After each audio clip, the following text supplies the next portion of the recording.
ধরো না বাবা, কখনো ঠিক সময় ফোন ধরে না।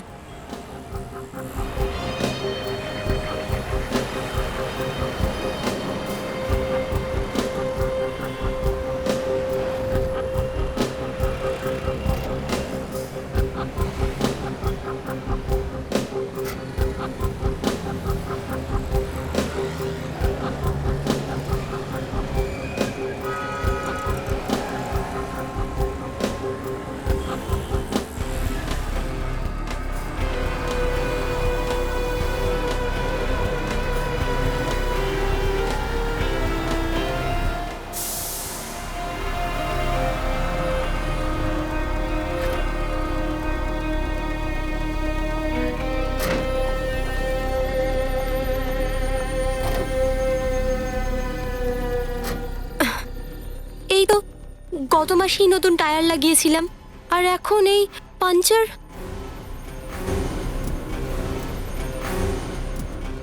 এক্সকিউজ মি ম্যাডাম,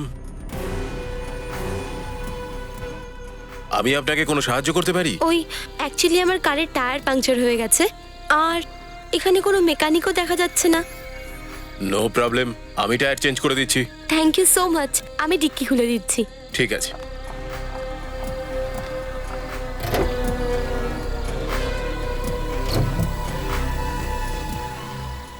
আপনি আপনি ভিতরে বসুন, এই জায়গাটা ভালো নয়। ভালো না কেন? শোনা যাচ্ছে এখানে এক খুনি ঘুরে বেড়াচ্ছে। খুনি? আগে হ্যাঁ, আমি স্টেপনি বের করে নিচ্ছি, আপনি ভিতরে বসুন।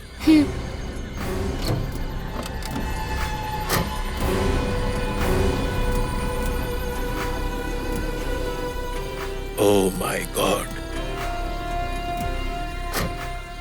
ম্যাডাম, আপনার সমস্যা তো আরো বেড়ে গেল। আপনার গাড়িতে তো স্টেপনি নেই। হোয়াট? আগে হ্যাঁ। ও গড, আমি তো গত সপ্তাহতেই ওই স্পেয়ার টায়ারটা ইউজ করে নিয়েছিলাম। চলুন, আমি আপনাকে আমার গাড়িতে বাড়ি পৌঁছে দিচ্ছি। থাকুক না, আপনি শুধু শুধু এত কষ্ট কেন করবেন? না না, এতে কষ্টের কি আছে? আমি বললাম না এই জায়গাটা ভালো নয়, আর আমি তো আপনাকে সাহায্য করছি। আসুন।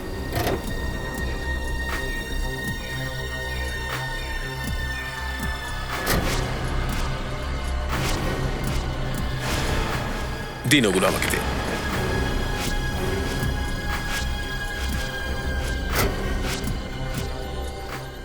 কিন্তু আমার গাড়ি? গাড়ি এই অবস্থায় কে নিয়ে যাবে? টায়ার তো পাংচার হয়ে গেছে। চলুন।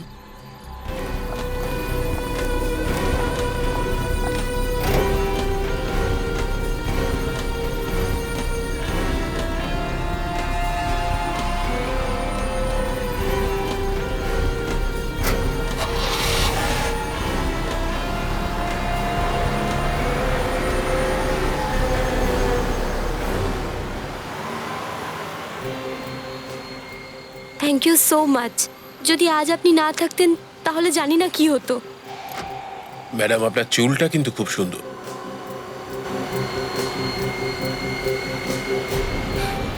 Thank you. আপনি আপনি এদিকে কেন গাড়ি ঘোরাচ্ছেন? আমার বাড়ি ওইদিকে। তাই নাকি? এই রাস্তা তো জঙ্গলের দিকে যায়, তাই তো? হ্যাঁ, আর আমি আপনাকে বলেছিলাম না যে আমার বাড়ি ওইদিকে? বাড়িটা জঙ্গলে বানালে ভালো হতো, তাই না? What nonsense! দেখুন প্লিজ, আপনি গাড়িটা এক্ষুনি থামান। গাড়ি তো ম্যাডাম তখনই থামবে যখন আমি চাইবো। What? I want you mister, এটা আপনি একদম ঠিক করছেন না। ঠিক কাজ করাটা খুব বোরিং ব্যাপার। কখনো ভুল কাজ করে দেখুন, খুব মজা পাবেন। গাড়িটা থামান। হেল্প হেল্প, বাঁচাও। কোনো লাভ হবে না, এখানে তোমার চিৎকার শোনার মতো কেউ নেই। কেউ আছেন? বাঁচাও। কিচ্ছু হবে না, দরজা কাঁচ সব লকড। তুমি কি চাও? তোমার টাকা চাই? টাকা নয়, তার থেকেও অনেক দামি। টাকার থেকেও বেশি দামি? হ্যাঁ, তোমার প্রাণ। হোয়াট? আমার আমার প্রাণ? হে ভগবান, এটা আমি কি ঝামেলায় ফেসে গেলাম। দেখুন প্লিজ, আমি আপনার কি ক্ষতি করেছি? আমি আপনাকে ভরসা করেছিলাম। আর কিছুই সম্ভব নয়।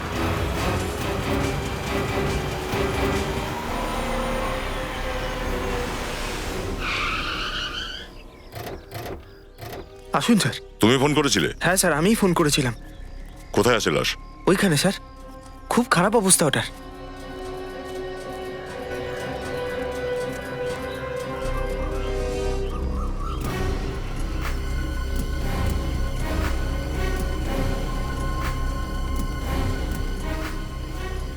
মাই গড,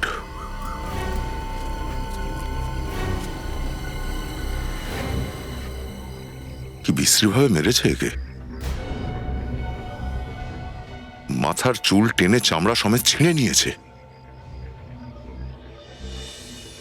আর ওর হাতটাও বাঁধা রয়েছে। হাত বেঁধে খুন করেছে মানে খুনির হাতে অনেকটা সময় ছিল। অনেক সময়ও ছিল, আর ইচ্ছাও বোধহয় অন্য কিছু ছিল। যদি শুধু মারারই ছিল তাহলে মেরে এখান থেকে পালাতে পারতো। এত কিছু করার কি দরকার ছিল? ও, এর গলার এই চিহ্নগুলো দেখেছো? মনে হচ্ছে কোনো তার দিয়ে এর শ্বাসরোধ করা হয়েছে। আবার ছুরিরও দাগ। তার মানে প্রথমে তার দিয়ে শ্বাসরোধ করা হয়েছে, তারপর ছুরির আঘাতও করা হয়েছে। স্যার, একবার নয়, অনেকবার মারা হয়েছে। হ্যাঁ পুরবী, এ অন্য কোনো রহস্য বলে মনে হচ্ছে। এটা দেখে তো মনে হচ্ছে স্যার তন্ত্রমন্ত্রের ব্যাপার। মাথা থেকে চুল পর্যন্ত তুলে নিয়ে গেছে। স্যার, কিন্তু কিন্তু খুনি এর চুল নিয়ে করবেটা কি? খুনির মাথার মধ্যে কি চলছে তা কে বলতে পারে? কিছু একটা ঢুকেছিল নিশ্চয়ই মাথায়। অনেক কিছুই করতে পারে সে। স্যার, ওর চোখ দুটো দেখুন, কেমন একটা শূন্য দৃষ্টি চোখে।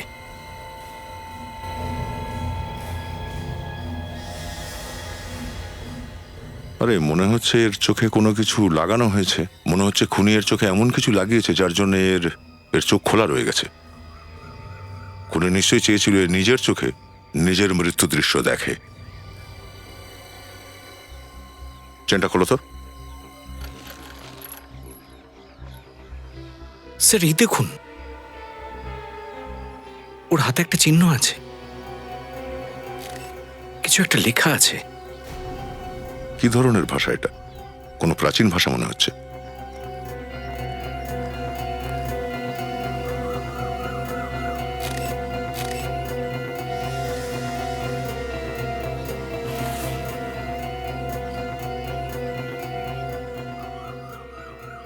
যখন তুমি এখানে এলে এখানে কাউকে দেখেছিলে আশেপাশে? না স্যার, কাউকে দেখতে পাইনি।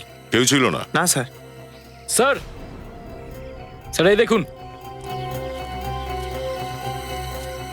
এই পার্সটা পেয়েছি, হয়তো এই মেয়েটার। এর মধ্যে এই গ্রিটিং কার্ড ছিল।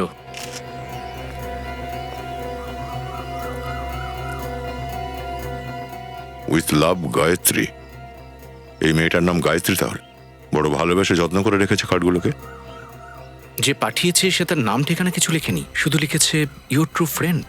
স্যার, স্যার এই মলের পার্কিং এর চালানটা। গাড়ির নাম্বার হচ্ছে AX019801। স্যার, যখন এলাম এখানে গাড়ি তো দেখতে পেলাম না। হতে পারে যে এই মেয়েটাকে অন্য কোথাও মারা হয়েছে, তারপর এনে এখানে ফেলে দিয়ে গেছে। এক কাজ করি, আগে গাড়িটার খোঁজ করি, কন্ট্রোল রুমে ফোন করি।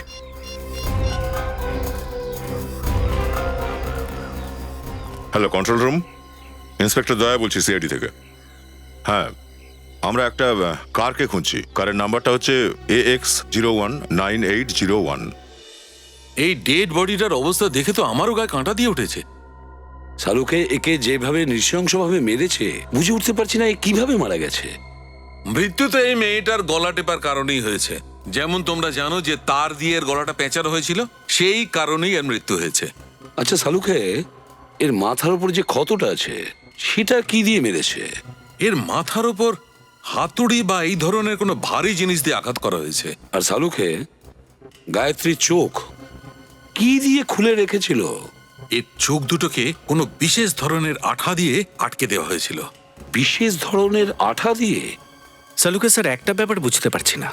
গায়ত্রীর মৃত্যু যদি শ্বাসরোধ করেই হয়ে থাকে, তাহলে খুনি ওকে চাকু দিয়ে এতবার মারল কেন? খুনিটা একটা পাগল, একদম ম্যাড। দেখো, প্রথমে ও মেয়েটিকে বেঁধে দিয়েছে যাতে ও একটু স্ট্রাগল করতে না পারে।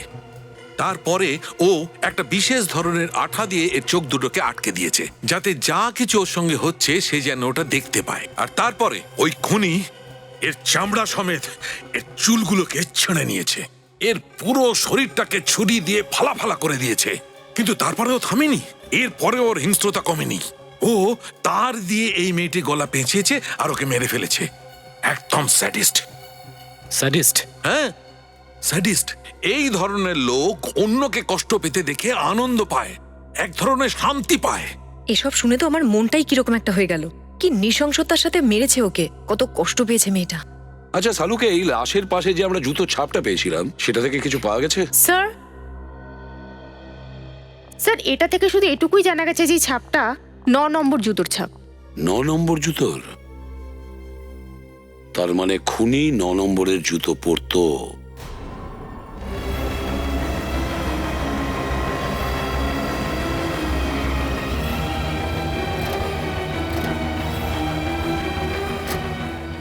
এই হচ্ছে গায়ত্রীর গাড়ি, AX019801।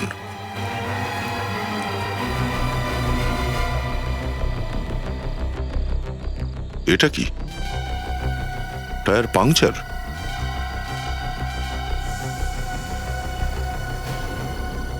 তার মানে গায়ত্রীর গাড়িটা এখানে এসে পাংচার হয়েছে। স্যার টায়ারে তো 4টে পেরেক ঢুকে রয়েছে। একটা টায়ারে 4-4টে পেরেক? হ্যাঁ স্যার, এই দেখুন। ও মাই গড! তার মানে কেউ জেনে বুঝে গাড়ির টায়ার পাংচার করেছে। একবার গাড়িটা চেক করো তো ভেতর দিকে।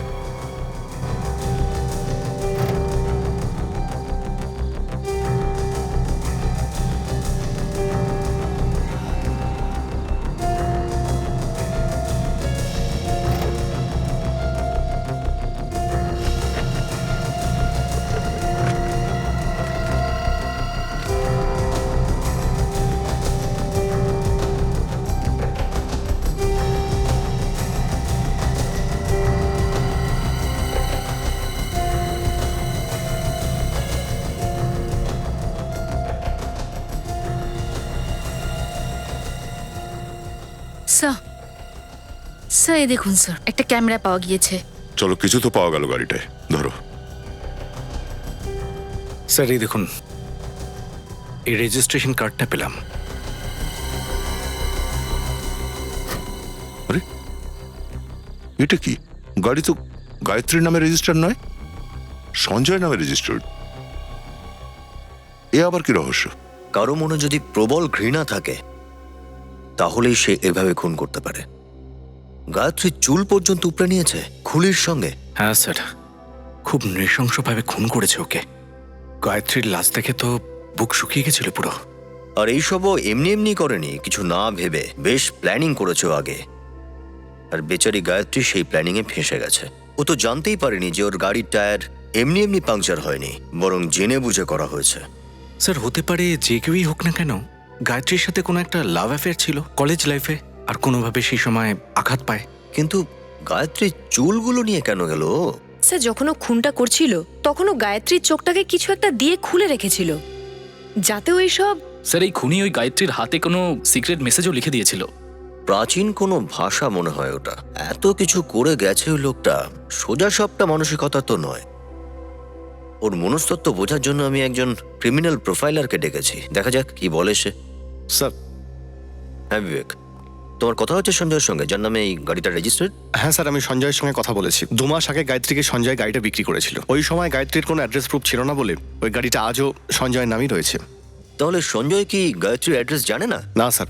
স্যার গায়ত্রীর কাছে অ্যাড্রেস প্রুফ নেই, তার মানে গায়ত্রী অন্য শহর থেকে এখানে থাকতে আসেনি তো? হতে পারে এই খুনিও অন্য শহর থেকে এসছে গায়ত্রীর পিছু করতে করতে ওকে খুন করার জন্য। আচ্ছা, আমরা যে ক্যামেরা পেয়েছিলাম গায়ত্রীর গাড়ি থেকে, ওটা অ্যাটাচ করো তো কম্পিউটারের সঙ্গে। স্যার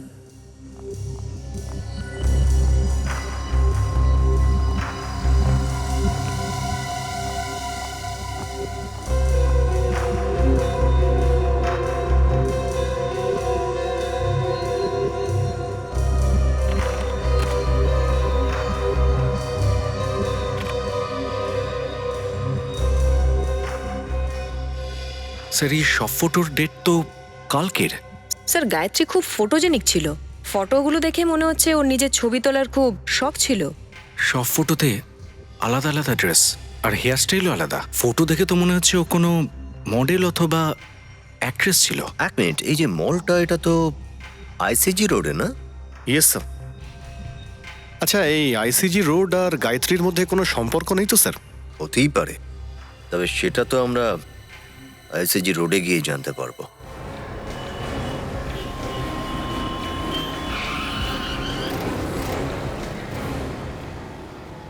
দেখা যাক এই আইসিজি রোডে কি খবর পাওয়া যায়। এই যে শোনো ভাই, তোমাকে কিছু জিজ্ঞাসা করতে চাই।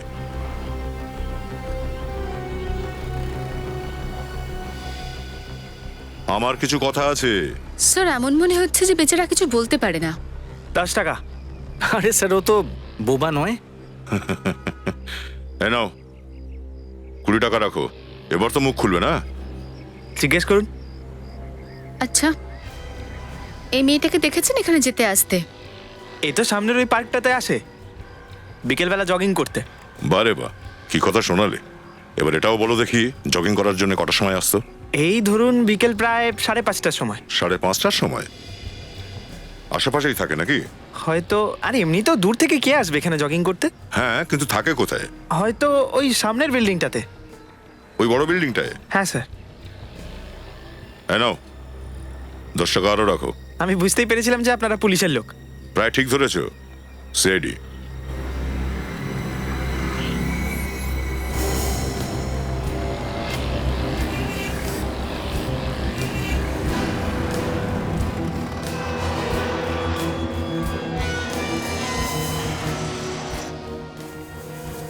চলো দেখি এখানে কি পাওয়া যায়।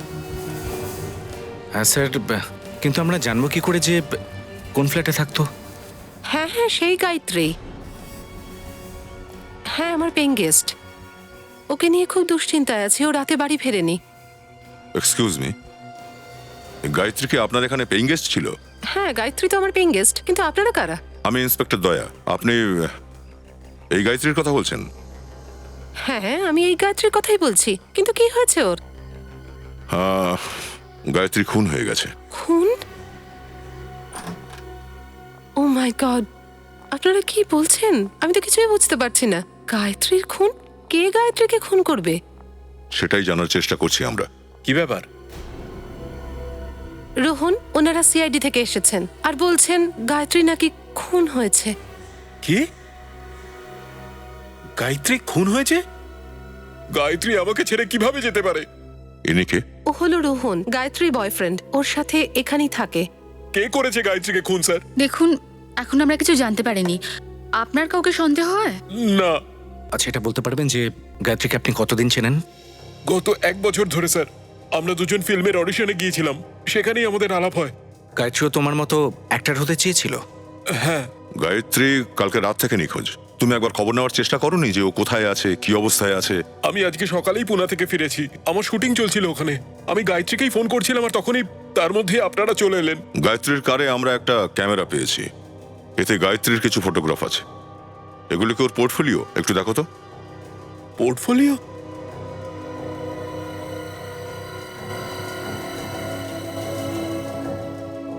ও নিজের পোর্টফোলিও কিভাবে তোলাবে, স্যার? পোর্টফোলিও তোলাবে না কেন? ওর কাছে তো এত টাকা ছিলই না, স্যার। এত টাকা ছিল না মানে? আমরা দুজনে এদিক ওদিক থেকে নানাভাবে টাকা জোগাড়ের চেষ্টা করছিলাম, কিন্তু কেউ টাকা ধার দিলই না। তাহলে এই পোর্টফোলিও কে শুট করেছিল? এর পিছনে নিশ্চয়ই ওই লোকটার হাত আছে, স্যার। কে সেই লোক? Fashion photographer Nitin. নিতিন? ও অনেক দিন ধরে গায়ত্রীর পিছনে পড়ে গিয়েছিল, স্যার। এ আবার কি নতুন রহস্য? কিছু বুঝতে পারছি না আমি। স্যার, আমি ওকে অনেকবার বলেছিলাম যে যে গায়ত্রী আমার গার্লফ্রেন্ড, কিন্তু তারপরেও ও গায়ত্রীর পিছনে পড়েছিল। তোমার কথা অনুযায়ী নিতিন গায়ত্রীকে ভুল বুঝিয়েছে আর সেই পোর্টফোলিও তুলেছে। তাছাড়া আর কি, স্যার? একটা পোর্টফোলিও করার জন্য কমপক্ষে 40-50 হাজার টাকা দরকার হয়, স্যার। গায়ত্রী কোথা থেকে পেতো এত টাকা? আচ্ছা, নিতিনের কোনো স্টুডিও তো আছে নিশ্চয়ই? হ্যাঁ স্যার, খারে আছে। Yes sir. কি জানতে পারলেন আপনি ওই খুনের বিষয়ে? সবকিছু দেখার পরে এটাই মনে হয়েছে যে খুনির সঙ্গে গায়ত্রীর কোনো ব্যক্তিগত শত্রুতা ছিল না। কি? এটা আপনি কি করে বলছেন? যেরকম নৃশংসতার সঙ্গে গায়ত্রীকে মারা হয়েছে তার থেকে মনে হচ্ছে যে এটা কোনো সাইকোপ্যাথের কাজ। সাইকোপ্যাথ? আগে হ্যাঁ, এটা একটা এমন রোগ যেটা মানুষের শরীর নিয়ে জানোয়ারের মতো কাজ করে। এই ধরনের খুনিকে সবসময় ইন্ট্রোভার্ট বলা হয়। ইন্ট্রোভার্ট? তার মানে সেই ধরনের লোক যারা বেশি কথা বলা পছন্দ করে না, একা থাকতে পছন্দ করে। আগে হ্যাঁ, এদের একাকিত্ব যখন সহ্যের বাইরে চলে যায় তখন এরা নিজেদেরকে সমাজের বাইরে মনে করে। মানুষের সুখ দুঃখের সঙ্গে এদের কোনো সম্পর্ক থাকে না। এই রকম মানুষদের সোশিওপ্যাথ বলা হয়। ও আই সি। কিন্তু একটা ব্যাপার মাথায় ঢুকছে না, এই সোশিওপ্যাথ সে গায়ত্রীর চুল স্কাল সমেত কেন নিয়ে যাবে? হতে পারে ও চুলগুলোকে মেডেলের মতো যত্নে রাখতে চায়। ও এইটা ভেবে গর্ববোধ করে যে সমাজের একজন মানুষকে ও মেরেছে। মানে এই খুনটা ওর কাছে একটা লড়াই, একটা যুদ্ধ, সেটাও সমাজের বিরুদ্ধে। এরকমই কিছু ভেবে নিন। কিন্তু সমাজের প্রতি ওরা তো রাগ কেন? এই ধরনের অসুস্থ খুনিরা মনে করে যে ওরা সমাজের কাছে প্রতারিত, সমাজ ওদের উপর অত্যাচার করেছে। এইভাবেই ওদের রাগ সমাজের উপর প্রতিফলিত হয়। তার মানে সমাজের বিরুদ্ধে যখনই এদের রাগের বহিঃপ্রকাশ ঘটবে, সেটা এইভাবে ঘটবে? আরো খুন, আরো লাশ। একদম তাই। এদের আপনি সাধারণ খুনি ভাববেন না, এরা অত্যন্ত বিপজ্জনক হয়।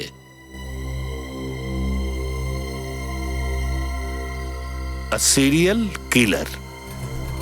Serial killer? আগে হ্যাঁ, আপনারা যত তাড়াতাড়ি সম্ভব একে ধরুন, কারণ এ যতক্ষণ পর্যন্ত বাইরে থাকবে ততক্ষণ পর্যন্ত সমাজের কেউ সুরক্ষিত নন। একে খোঁজার চেষ্টা আমরা করছি।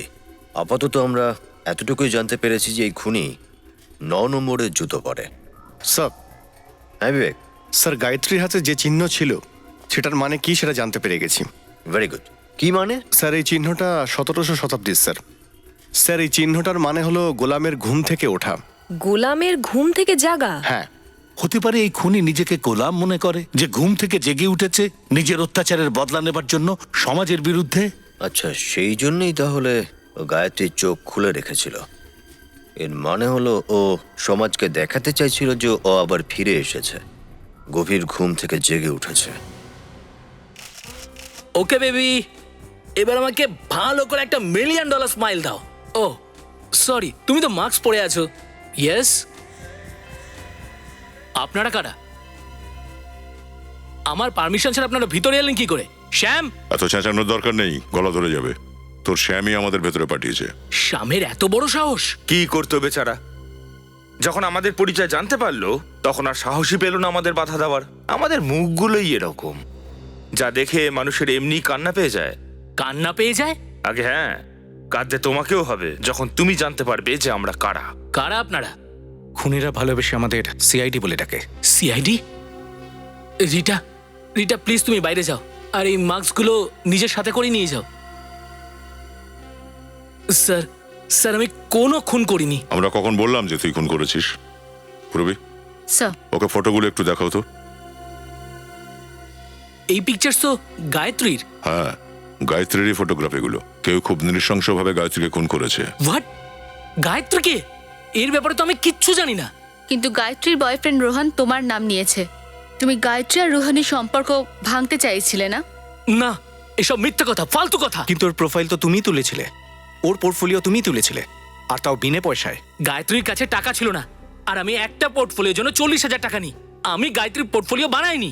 তুই গায়ত্রীকে ভুল বোঝানোর চেষ্টা করেছিস। না স্যার, এটা মিথ্যা কথা। তুই গায়ত্রীকে ভালোবাসতিস না? করতাম স্যার, কিন্তু অ্যাকচুয়ালিও রোহনকে ভালোবাসতো, সেই জন্য আমি সরে আসি স্যার। না, তুমি সরে আসতে চাওনি। তুমি এটা খুব ভালো করে জানতে যে গায়ত্রী রোহানকে ভালোবাসে। এই কথাটা তোমার মনে কাঁটার মতন বিঁধছিল। সুযোগ পেতেই তুমি গায়ত্রীকে সারা জীবনের মতো সরিয়ে দিয়েছো। না, এটা মিথ্যে কথা। হাই নিতিন, আমরা রেডি, শুট শুরু করি। রুচি তুমি প্লিজ একটু পরে এসো। কেন? আমার জায়গায় কোনো অন্য মডেলকে নিয়ে নিয়েছো নাকি? না, এখন এতটা খারাপ সময় আসেনি। তাহলে আপনারা? রুচি, এনারা সিআইডির লোক। CID? Oh my God, I am so sorry. Ruchi, এনারা আমার বিরুদ্ধে গায়ত্রীকে খুনের অভিযোগ করছেন। আপনাদের কোথাও ভুল হচ্ছে। নিতিন কাউকে খুন করতে পারে না। আচ্ছা, তো নিতিন তুই বল, কাল রাত 9টার সময় তুই কোথায় ছিলিস? সে কাল সকালে আমি 10টা থেকে রাত্রি 12টা পর্যন্ত অফিসেই ছিলাম। আপনারা চাইলে রুচিকে জিজ্ঞাসা করতে পারেন। হ্যাঁ স্যার, একটা শ্যাম্পুর অ্যাডের প্রিন্ট শুট ছিল, সেটারই শুটিং চলছিল। শ্যাম্পুর অ্যাডের শুট? তাতে মডেল কে ছিল? স্যার, রুচি। ও রেডি, একটু জুতোটা চেক করো তোর। এই সব সময়গুলো আমার বিবেকের কথা খুব মনে পড়ে। কিছু বললে কি তুমি? হুম, কিছু না স্যার, আমি বরং জুতোটা চেক করি। নেই স্যার, কিচ্ছু নেই। কি কি নেই? জুতোয় কোথাও মাটি নেই। তোমায় মাটি খুঁজতে কে বলেছিল? জুতোর নাম্বারটা দেখো। ও,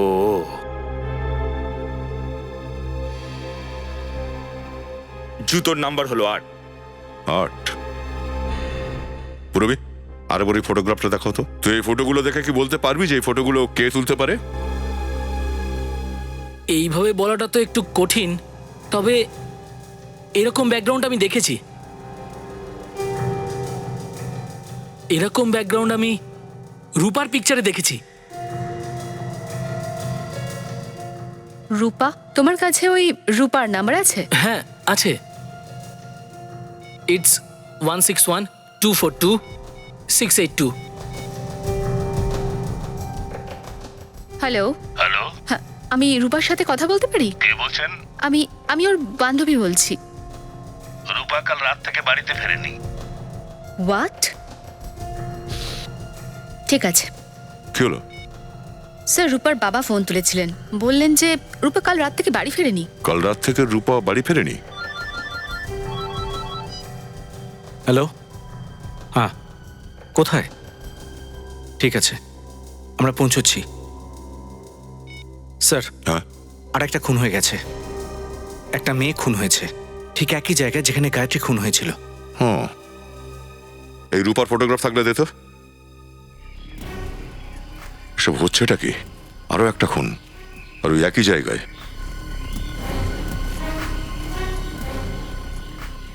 আনবিলিভেবল। সরে যাও সবাই, সরে যাও।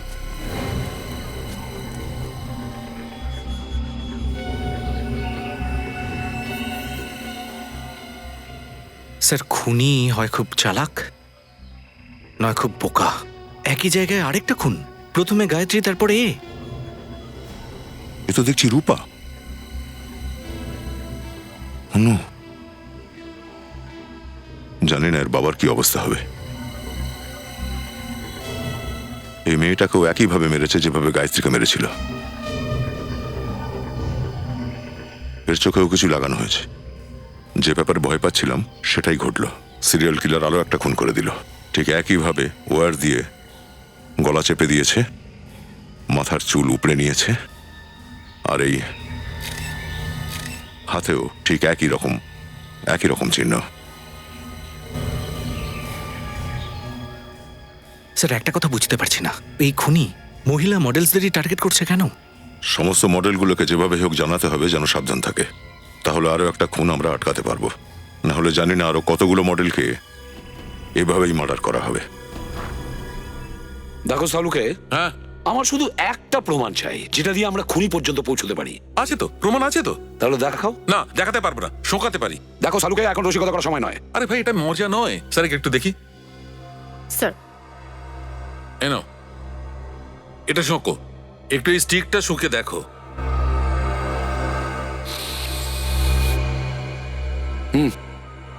পারফিউমের গন্ধ মনে হচ্ছে। স্যার, এই গন্ধটা তো চেনা চেনা লাগছে। আর বস, এবার একটু এই স্টিকটা শুকে দেখো। এটা তো গায়ত্রীর পারফিউমের গন্ধ মনে হচ্ছে। এক্স্যাক্টলি, এটা সেই পারফিউম যেটা গায়ত্রীর গায়ে লাগানো ছিল। স্যার, এই প্রথম পারফিউমের স্যাম্পলটা যেটা আপনি শুকলেন সেটা এই রূপার কাপড় থেকে আমরা পেয়েছি। আর রূপা আর গায়ত্রী দুজনে একই পারফিউম লাগিয়েছিল। স্যার, তার মানে খুনি সেই সমস্ত মডেলদের মারছে যারা এই পারফিউমটা ইউজ করছে। না বিবেক, আমার মনে হয় এই পারফিউম ওই খুনি ব্যবহার করে, দুটো মেয়ের নয়। আর ও এই পারফিউম সিগনেচার হিসেবে খুন করার পর লাশের ওপর স্প্রে করে দেয়। যদি আমার সন্দেহ ঠিক হয়ে থাকে তাহলে গায়ত্রী আর রূপার খুনি একই লোক। কাজল, এই কেসটা দেখো। সিরিয়াল কিলার খুন করার পরে লোকেদের নাক কেটে দেয়।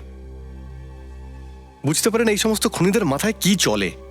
বুদ্ধি তো এদের কাছে আমাদের মতনই থাকে, কিন্তু পার্থক্যটা এটাই যে এরা তাদের বুদ্ধি ভুল জায়গায় ব্যবহার করে।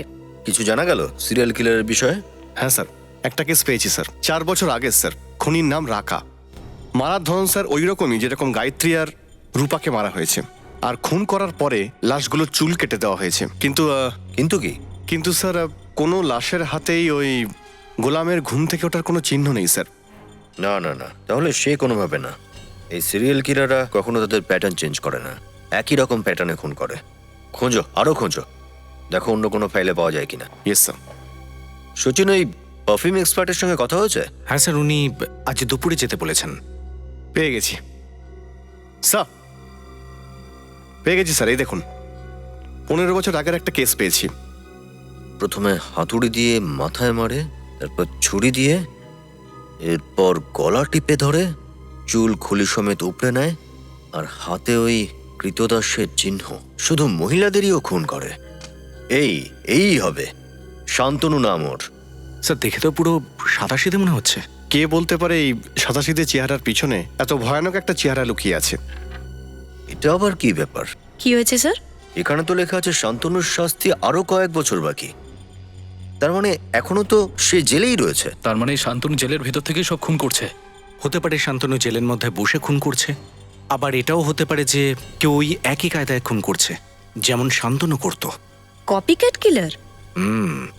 নকল নবিশ। এখানে এটাও লেখা আছে যে শান্তনু শেষ পর্যন্ত দাবি করেছে ও খুনি নয়, ওকে ফাঁসানো হচ্ছে।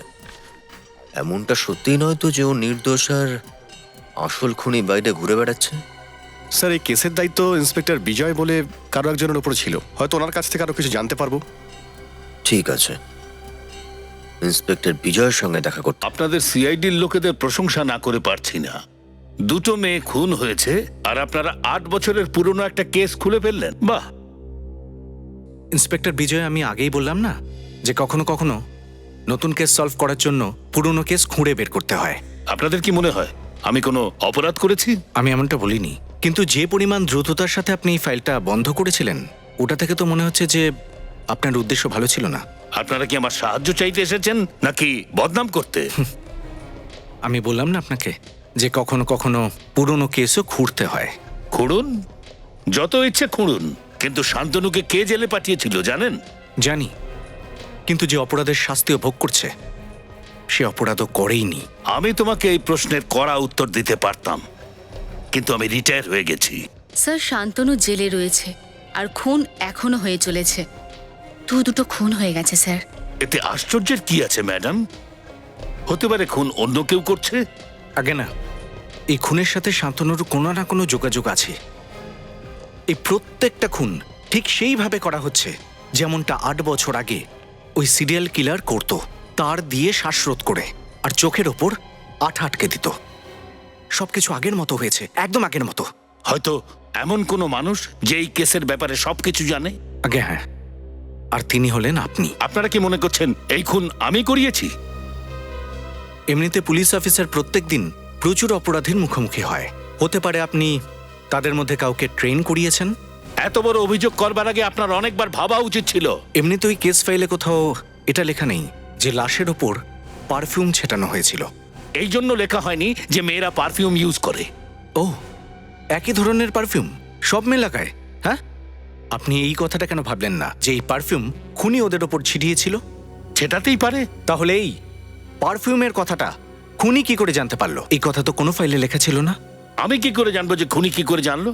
স্যার মনে হয় শান্তনু নির্দোষ, আসল খুনি বাইরেই ঘুরে বেড়াচ্ছে। আসল খুনি যদি বাইরেই ঘুরে বেড়ায় তাহলে 8 বছর ধরে সে কোথায় ছিল? 2003 থেকে 2011 পর্যন্ত এই রকম খুন ও কেন করেনি? আচ্ছা এটা বলুন যে এই 8 বছরের পুরনো কেসে শান্তনুর বাইরে আপনার আর কারোর ওপর সন্দেহ ছিল? হ্যাঁ, অনুজ নামের একজন ছিল, কিন্তু কোর্ট ওকে ছেড়ে দিয়েছে। অনুজ? এই অনুজকে এখন কোথায় পাওয়া যাবে? জানি না, শুনেছি যে কেস শেষ হওয়ার পরেই ও দেশ ছেড়ে চলে গেছে। দেশ ছেড়ে চলে যায়? কোথায় গেছিল? স্যার এইরকম কিছু পারফিউম সিআইডি বিউরোতে রাখা উচিত। কেন কিনেই নাও না কেন তুমি? স্যার আপনি তো জানেনই যে এই পারফিউমগুলো কত দামি। এটা তো ঠিক কথা। এক্সকিউজ মি অফিসার, হ্যাঁ আপনারা যেই পারফিউমের স্যাম্পল দিয়েছিলেন ওটার ব্র্যান্ড জানা গেছে। জানা গেছে? That's great. কোন ব্র্যান্ড এটা? এটার নাম ফ্রেগনেন্স মেনিয়া। Fragrance mania? আজ্ঞে হ্যাঁ, এটা স্পেশালি ফ্রান্সে বানানো হয় এবং ইন্ডিয়াতে খুব কম দোকান আছে যেখানে এটা পাওয়া যায়। কিন্তু তবুও এমন কোনো দোকান তো থাকবেই যেখান থেকে আমরা এই পারফিউমটা কিনতে পারি। হ্যাঁ, এরকম একটা জায়গা তো আছে। কোথায় সেটা? Excuse me. Hi, inspector Sachin from CID. Hello sir, nice to meet you. Nice to meet you. ও হলো পুরবী আর মিস্টার ফ্রেডি। এনারাও কি সিআইডিতেই আছেন? কেন? আমার কি কোনো চিড়িয়াখানায় থাকা উচিত ছিল? না না, আমি সেটা বলতে চাইনি। আচ্ছা বলুন স্যার, আমি আপনার কিভাবে হেল্প করতে পারি? 8 বছর আগে অনুজ কুমার নামে একজন 28শে অক্টোবর 2003 সালে ভারতবর্ষ ছেড়ে বাইরে যায়। এটা জানতে চাইছি যে ইন্ডিয়া ছেড়ে কবে যায় আর বাইরে থেকে কবে ফেরে, বলতে পারেন আপনি? 1 মিনিট স্যার, দেখে বলছি।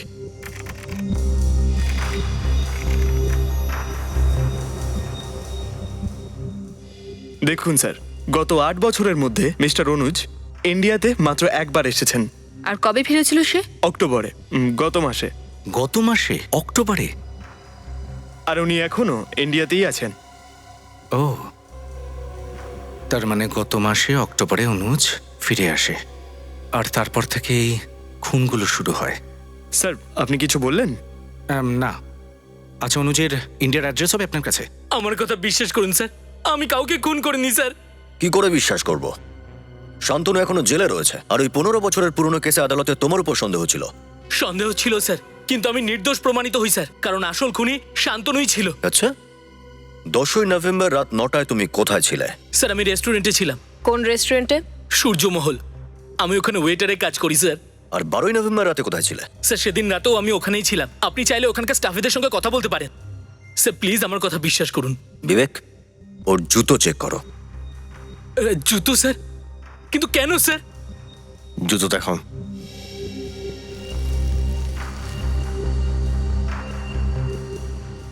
স্যার, আমি নির্দোষ স্যার, আমি কিচ্ছু করিনি স্যার। এটা তো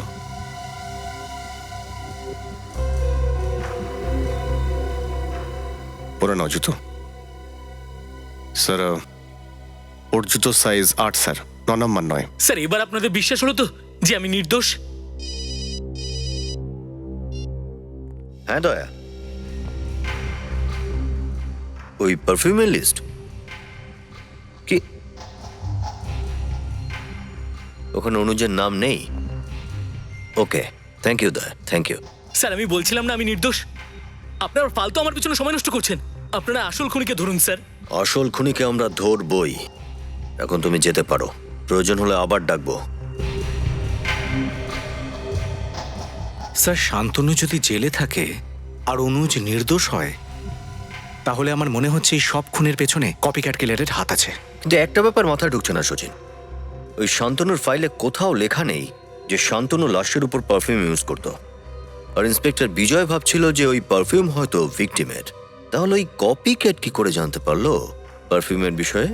শান্তনু হয়তো বলেছিল স্যার। আমার তো শুরু থেকে ওর ওপর সন্দেহ। আমার মনে হয় ওর কোনো বন্ধু বা প্রিয়জন ওর সাথে দেখা করতে যেত জেলে। শান্তনুর সঙ্গে যারা থাকে সেই কয়েদিরাও হতে পারে। কুণ্ডলী বের করো এই শান্তনুর, খোঁজ নিয়ে দেখো কে কে দেখা করতে যায় ওর সঙ্গে আর কোন কোন কয়েদি থাকে ওর সঙ্গে। এই দেখুন স্যার, এই হলো সেই আসামিদের ফাইল যারা শান্তনুর সঙ্গে জেলে ছিল।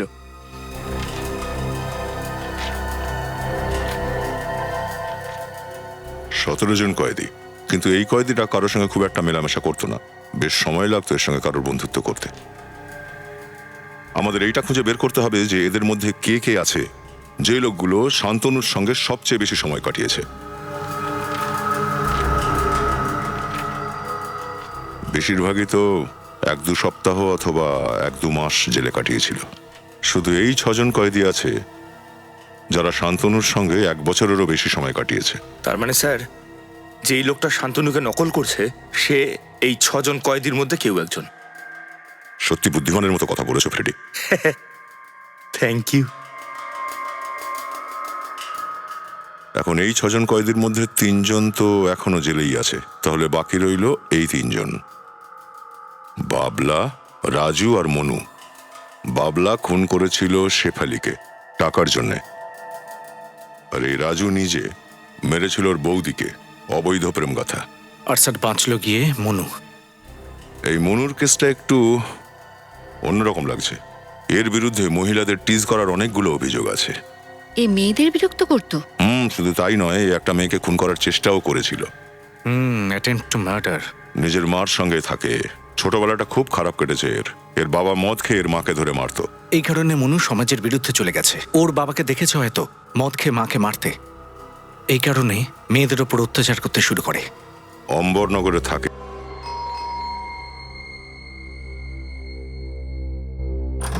আপনারা কারা? সিআইডি। সিআইডি? এখন কি নিতে এসছেন? আমি তো সবকিছু ছেড়ে দিয়েছি। আচ্ছা, সবকিছু ছেড়ে দিয়েছিস? হ্যাঁ। এক্ষুনি বুঝতে পারবো ছেড়ে দিয়েছিস কিনা। বাড়ি তল্লাশি নাও। স্যার,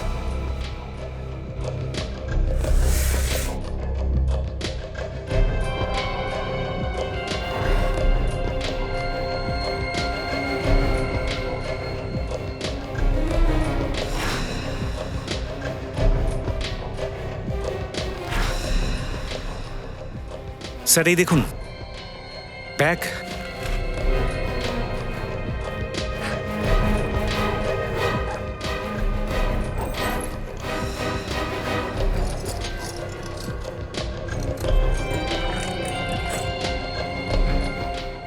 এই চাকু, এই ওয়্যার। তুই সব ছেড়ে দিয়েছিলিস না? কি তাহলে এগুলো? তুই হসপিটালে কাজ করিস না কোনো কসাইখানায়? না স্যার, এই অস্ত্রগুলো আমার আর কোনো কাজের নয়। আমি খারাপ কাজ করা ছেড়ে দিয়েছি। এখন আমি একজন ভালো মানুষের মতো মারছি। ও, তো মেয়েদের খুন করা তোমার কাছে খুব পবিত্র কাজ? না, আমি কোনো মেয়ের খুন করিনি। তাহলে 10 আর 12 নভেম্বর রাতে তুমি কোথায় ছিলে? আমি তো হসপিটালে ছিলাম। আরে হ্যাঁ, এ তো হসপিটালেই ছিল। এর ব্যাগে এখনো সিরিঞ্জগুলো আছে না? এ তো হসপিটালেই কাজ করে।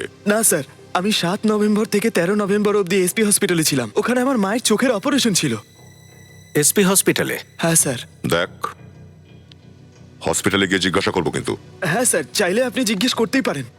আরে তুই যদি ভালোই হয়ে গিয়ে থাকিস তাহলে কে সেই লোক যে এত খুন করে বেড়াচ্ছে? হ্যাঁ, আমি কি করে বলবো স্যার? শান্তনুকে চিনিস? শান্তনু? হ্যাঁ, শান্তনু। কাছের লোক না তুই ওর? না স্যার, আমি ওর কাছের লোক নই। ওর কাছের লোক তো গোগা, সত্যি খুব কাছের ছিল। সচিন, একটু জেলে ফোন করে খোঁজ নাও তো। স্যার। এক্ষুনি জানা যাবে সব। হ্যালো, হ্যাঁ জেলা সাহেব, আমি সিআইডি থেকে ইন্সপেক্টর সচিন বলছি। হ্যাঁ, আচ্ছা আপনাদের জেলে শান্তনুর সাথে সাথে গোগাও ছিল তাই না? হ্যাঁ, গোগা। ওর সব ডিটেলস চাই আমাদের। আমার নাম্বারটা নোট করে নিন, 1569432285। ওকে, থ্যাংক ইউ স্যার। জেলা স্যার এখনই সব ডিটেলস পাঠাচ্ছেন। ঠিক আছে। আচ্ছা, আর কি কি জানিস তুই এই গোগার ব্যাপারে? স্যার, গোগা খুবই ভয়ঙ্কর লোক ছিল। জেলের গার্ডরা ওর সঙ্গে কথা বলতে ভয় পেত। স্যার মনে হয় জেলা স্যার গোগার ডিটেলস পাঠিয়েছেন। এ দেখুন স্যার, ওর হাইট 5 ফুট 10 ইঞ্চি, রং শ্যামলা, ওজন 76 কেজি, জুতো সাইজ 9। 9 নম্বরের জুতো? তারপরে কি আছে? স্যার উনি এটাও লিখেছেন যে এই গোগা খুব বেশি কারোর সাথে কথা বলতে পছন্দ করতো না, একমাত্র শান্তনু ছাড়া, কারণ ওরা দুজন সৎ ভাই ছিল। ও, এই ব্যাপার তাহলে। সেই জন্যই শান্তনু গোগাকে প্রত্যেকটা বিষয়ে জানিয়েছে খুন করার ব্যাপারে। আর এই গোগা শান্তনুকেই নকল করে যাচ্ছে, ওরই পদ্ধতি অনুসরণ করে মেয়েগুলোকে খুন করছে। আর স্যার এটাও লেখা আছে যে এই গোগার মদের নেশা ছিল, আর ও প্রায়ই রক অ্যান্ড রোল পাবে যেত। রক অ্যান্ড রোল পাব? আর ওর গ্রেফতারও রক অ্যান্ড রোল পাবেই হয়েছিল। কি দারুণ ব্যাপার! একে গ্রেপ্তার রক অ্যান্ড রোল পাবে করা হয়েছিল, আর এবার ফাঁসির খবরটাও ওখানেই বসে পাবে ও। রক অ্যান্ড রোল পাব।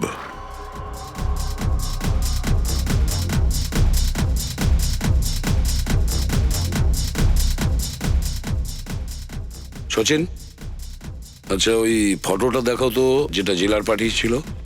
স্যার এ দেখুন।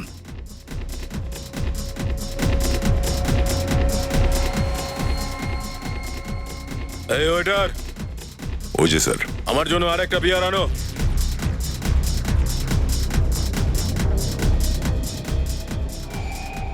নিয়ে এসো। যত পারিস বিয়ার খেয়ে নে, জেলে তো আর বিয়ার পাবি না। এই তুই কে রে? সিআইডি। সিআইডি?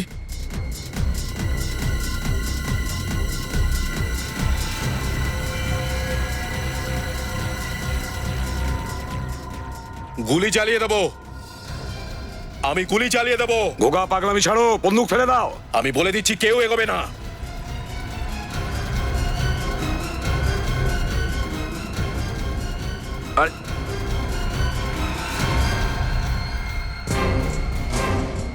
এখান থেকে পালানো তোর বারণ। কে? দুটো খুন করে এই রক অ্যান্ড রোল পাবে এসে বিয়ার খাচ্ছ? তোমার পাপের ঘোড়া পূর্ণ হয়েছে, তোমার পাপের ঘোড়া পূর্ণ হয়েছে। পাঞ্জাটা দেখেছিস তুই? হ্যাঁ, এটা যখন কারোর গালে পড়ে না, তখন আচ্ছা আচ্ছা লোকের নেশা ছুটে যায়।